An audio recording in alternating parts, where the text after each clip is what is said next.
Chapter 17. The First Call to Hajj. When the house of Allah was ready, Allah said to Abraham, Allah told Abraham, clean the cup and make it pure. People can come and pray. What was your turn? Allah also said, "This is my house. Do not keep anything else here. Then people may pray to me in peace. They should walk around Kaaba. They should pray standing. They should bow and prostrate themselves in prayer." Allah ordered the Prophet Abraham, call people to come to the Kaaba, call people to Hajj, call them to pray together in the house of Allah. People in all corners of Arabia heard the call to Hajj. They came to Mecca. Some came on foot, some came riding swift camels, some came alone, and some came with family and friends. Some came from far, far away. They had to cross deep valleys and high mountains and hot deserts. The next page. They were so tired that they could not stand, but they all hurried to Mecca. They all want to pray in the Kaaba. They all came on Hajj. Why were people called to Hajj? They were called to come to the Kaaba. They were called to come to the house of Allah.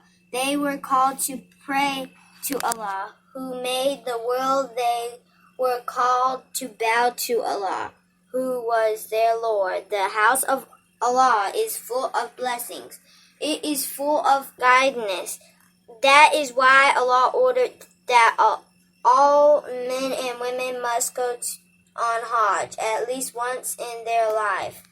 They must come and pray there. Allah also fixed the days for Hajj and ordered people to perform Hajj at that time and sacrifice a goat or other animal. This is to remember how the Prophet Abraham and Ishmael obeyed him. Once a year, believers go on Hajj. They travel from all around the world. They come in planes, in boats, in cars and buses. They all come to the Kaaba in Mecca. They stand together and pray. Grown-ups and children, rich people and poor people, people from many countries, all of them pray together. They are all brothers and sisters in Islam. They are all servants of Allah, and Allah loves them all. Alright guys, if you liked that story, we have another one coming up next week. It's called Chapter 18, The Prophet Yusuf and His Brothers. Also guys, do you remember when we introduced the 365 Hadith with stories? Well, today we're going to read some. So we're going to read this one. Okay. It was a very hard and cold winter. The schools were closed. And Nas was getting ready to go to Friday prayers with his father. His mother, Amina, called to them. Why don't you go to the faith mosque today? She asked. Ahmed Anas' father thought that was a good idea. So Ahmed and Anas wished and got ready to go to the prayers. Amina kissed her son goodbye as they left the house. Anas wished his mother a happy Friday, and they went off to the big and beautiful Faith Mosque. They sat down together in mosque. Anas saw other children there. He saw his good friend Bashar Basset and waved to him. Basset lived near them in the same neighborhood.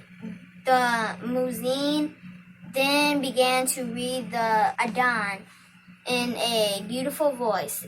They said their Sunnah prayers. After that, the Imam went up to the minbar and began his Friday sermon. His voice was very sweet, and he talked about the life of the Prophet Muhammad. He talked about the hadiths that tell us about other great prophets and how he lived. He told the people how to please Allah and have the reward of paradise. He said they could do this by reading the Quran and obeying Allah and his Prophet Muhammad. The Imam said everyone must copy the ways of the Prophet Muhammad. He must do things the same way as he did. At the end of the sermon, he gave some examples of the Prophet's life and actions. I guess that's at the end of that page. We'll read you one of the 365 hadiths with stories next week. Yeah, guys, I hope you liked it, both of our stories. Make sure you subscribe, like, comment. Check out our Facebook page because we have more daily life stuff. Stay safe because the virus is around. And, yeah. See you next time for more Islamic stories. Assalamualaikum. Assalamualaikum. You can get all those books to check out. There's a lot at the back. Bye, guys. Assalamualaikum. Bye guys. Assalamualaikum.